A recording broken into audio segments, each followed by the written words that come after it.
नमस्कार दोस्तों, आपका अपना यूट्यूब चैनल अंशवली कुमार क्लासेस पे स्वागत। तो चलिए आज हम आप लोग को बीच लेकर आए हैं मोबाइल फ़ोन पर निबंध। यानी कि इस ज़माने में मोबाइल फ़ोन का वैल्यू बहुत अधिक है। आप लोग जान चुके होंगे कि सबसे बड़ा संसाधन अभी जो है मोबाइल फ़ोन बन चुका है।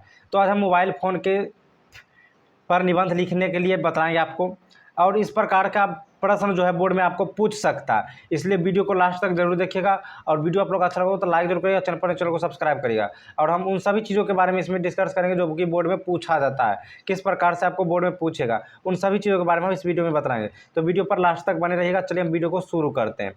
तो सबसे पहले हमको लिखना होगा, यहाँ पे सबसे ऊपर में हेडिंग देना होता है मोबाइल पर निबंध। उसके बाद रूपरेखा जो है कुछ इस प्रकार से रहेगा। वो नंबर 1 में प्रस्तावना या भूमिका हुआ दिया हुआ रहता है। मोबाइल कार्य पद्धति, एक उपयोगी यंत्र, संचार क्रांति में योगदान, लाभ हानि, उपसंहार, इन सब चीज़ों के बारे में आज हम पढ़ेंगे इसमें। चलिए आगे शुरू करते हैं। जैसे ही आगे आते हैं तो सबसे पहले आता है प्रस्तावना। क्या आता है? प्रस्तावना। देखिए प्रस्तावना में क्या क्या चीज़ दिया हुआ रहता है, उन सब चीज़ों के बारे में हम चर्चा करेंगे। तो वीडियो पे लास्ट तक बन रहिएगा। वीडियो आप लोग को अच्छा लगा तो लाइक जरूर करिएगा, चैनल को सब्सक्राइब कर लीजिएगा। तो चलिए हम शुरू करते हैं। जैसे कि यहाँ पे लिखा गया है प्रस्तावना। अपने परिचित मित्र, घर के लोगों से बात करना और अपने से दूर होने की दशा में उन्हें कुशल क्षेम जानना प्रत्येक मनुष्य की इच्छा होती है। देखिए पहले का जो ज़माना हुआ करता था उसमें चिट्ठी जाया करता था, पत्र जिसे कहते।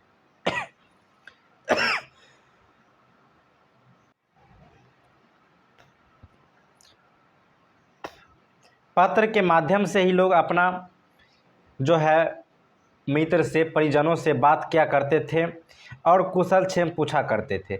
लेकिन आज जो ज़माना हो गया वो मोबाइल फ़ोन का हो गया, जो कि हर लोग चाहते हैं कि हम कहीं पर भी रहें लेकिन हमारा परिवार, मेरा मित्र, मेरा परियोजन किस प्रकार से रहे, हम उन चीज़ को जानना इच्छा रखते हैं।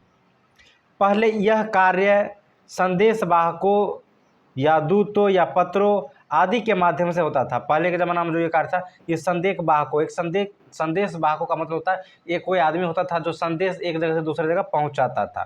दूसरा हम दूतों होता था, इसका भी वही काम होता था कि संदेश को एक जगह से दूसरा जगह पहुंचाना। और ये पत्र हुआ जो पोस्ट के द्वारा, ये पत्र एक जगह से दूसरी जगह जहाँ पे आपको पहुँचाना होता था वहाँ जाता था, आदि के माध्यम से होता था। शीघ्र सूचना देने का काम तार द्वारा होता था। फिर टेलीफोन आया, अब मोबाइल का युग चल रहा है। तो इसके बाद जब कोई इमरजेंसी काम हुआ करता था तो तार के द्वारा दिया जाता था। ये चिट्ठी के तरह ही एक तार होता था जिसमें कुछ खास प्रकार से उस चिट्ठी को कर दिया जाता था, जिसमें कि वो चिट्ठी स्पीड पोस्ट की तरह जाता था। इसे हम तार द्वारा कहा जाता था इसे। उसके बाद आया टेलीफोन, जिसके टेल में वायर लगा हुआ होता था, उसे टेलीफोन कहते हैं, जो कुछ हद तक ये भी बहुत अच्छा काम किया और बहुत दिन ये टेलीफोन भी चला। उसके बाद आज आ चुका है मोबाइल युग। आज मोबाइल चल रहा है, जो कि आप सभी लोग देखते होंगे, हर व्यक्ति के हाथ में मोबाइल तो होता ही होता है। चलिए अब मोबाइल के कार्य पद्धति के बारे में हम जान लेते हैं, क्या चीज़ होता है इससे। मोबाइल के कार्य पद्धति। मोबाइल के कार्य पद्धति में टेलीफोन का प्रयोग बातचीत करने के लिए किया जाता था। टेलीफोन जो हुआ करता था पहले ज़माने में बॉक्स का तरह हुआ करता था, वो जो है बातचीत करने में काम किया जाता था। यह तार से जुड़ा रहता था, वो तार से जुड़ा रहता था टेलीफोन। आज टेलीफोन के स्थान पर मोबाइल फ़ोन ले लिया, यानी कि टेलीफोन का जो स्थान था वो से कई गुना ज़्यादा स्थान जो है ये मोबाइल फ़ोन बना लिया सभी लोगों के दिल पे। परस्पर बातचीत करने और सूचना देने के लिए मोबाइल एवं उपयोगी यंत्र हैं। मोबाइल एक उपयोगी यंत्र है, यानी कि अभी जो है सूचना कहीं से कहीं पहुंचाने के लिए मोबाइल जो है बहुत ही उपयोगी यंत्र है। अगर आपको किसी को फ़ोटो भेजना हो, किसी को टेक्स्ट भेजना हो, या किसी को मतलब वीडियो कॉल बात करना हो, हर चीज़ अब संभव हो चुका है, वो भी एक सिर्फ फ़ोन पे, मोबाइल फ़ोन पे। इसके इसमें कोई तार नहीं होता है। ध्वनि तरंगों के प्रसारण और ग्रहण द्वारा ही मोबाइल अपना काम करता है, यानी कि ये ध्वनि तरंग द्वारा जो है अपना काम करता है। इस मोबाइल में कोई तार नहीं जुड़ा होता है और ये ध्वनि तरंग आपको टावर से कनेक्ट करता है और टावर के द्वारा टावर में तार जुड़ा हुआ रहता है और जिस टावर के क्षेत्र में जाते हैं आप उस टावर के क्षेत्र में वहाँ तक पहुँचा देते हैं वो, फिर वहाँ से वायरलेस हो जाता है। एक उपयोगी यंत्र, मोबाइल एक उपयोगी यंत्र है। यह अत्यंत छोटा होता है, इसको जेब में रखा जा सकता है। आप लोग तो जानबे करते हैं, ये जेब में रख सकते हैं, हाथ में रख सकते हैं अथवा हाथ में पकड़ सकते हैं। इसमें लगी सिम कार्ड जो है, इसमें लगी हुई सिम कार्ड इस यंत्र को संचालन का मुख्य भूमिका अदा करती है। इसमें जो सिम कार्ड लगा हुआ होता है वही सब कुछ करता है। पहले ज़माने में लोगों को वीडियो और MP3 सुनने के लिए मेमोरी का ज़रूरत होता था, लेकिन आज के ज़माने में मेमोरी का कोई काम नहीं है। जो भी काम है वो सिम का काम है। अपनी बात दूसरे तक पहुंचाने तथा उसके बातचीत सुनने का यंत्र हमारी सहायता करती है, वो भी मोबाइल फ़ोन। अत्यंत छोटा और कम भार, अत्यंत छोटा और कम भार होने के कारण इसको अपने पास रखना और एक स्थान से दूसरे स्थान तक ले जाना बहुत ही आसान हो गया। इस ज़माने से मोबाइल अब कैसा कैसा निकल गया। ये मोबाइल जो है कहीं पर भी आप लेकर जा सकते हैं। अब तो मोबाइल अनेक भूमिकाएं निभा रहे हैं। नित्य नए ऐप्स की सहायता से मोबाइल सहस्त्रभुजी रूप मिल गया। ई बैंकिंग मोबाइल से, ई व्यापारी मोबाइल से, फोटो लेन देन करना मोबाइल से, डिजिटल इंडिया के स्वप्न का साकार करने में मोबाइल का विश्वसनीय सहायता बनता जा रहा है। जी हाँ, आज मोबाइल जो है इस दुनिया का 80% काम का जो है आसान कर दिया है। ये बात समझिए, आज मोबाइल में इतना इतना काम होना शुरू हो गया। जैसे ई बैंकिंग, आप मोबाइल से बैंकिंग का हर काम कर सकते हैं। जमाना तो आ गया, फुचका खाइए 2 रुपया भी कटाना है तो मोबाइल से ही कटाते हैं वो लोग ई बैंकिंग के द्वारा। ई व्यापार होता है, आप लोग डिजिटल व्यापारी होना शुरू हो गया। अब फोटो तो भेज देना होबे करता है, लेन देन होबे करता है। चलिए एक बाद अगला पॉइंट, अगला क्या लिखा हुआ वो हम दिखाते हैं आपको।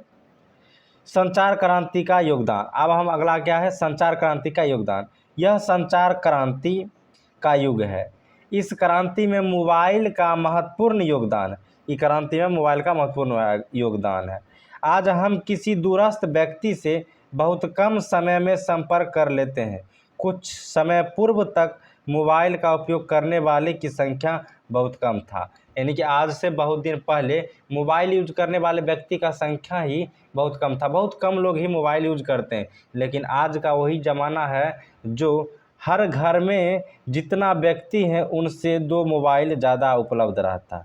जितना उनके घर में व्यक्ति है उनके घर से 2 मोबाइल, 1 मोबाइल एक्स्ट्रा उपलब्ध रहता। समझिए ज़माना कहाँ से कहाँ आ गया।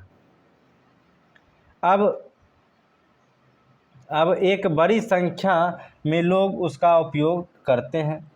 संचार उपग्रहों का अंतरिक्ष में स्थापित होने से इस क्षेत्र का कार्य कुशल का बहुत वृद्धि हुई है।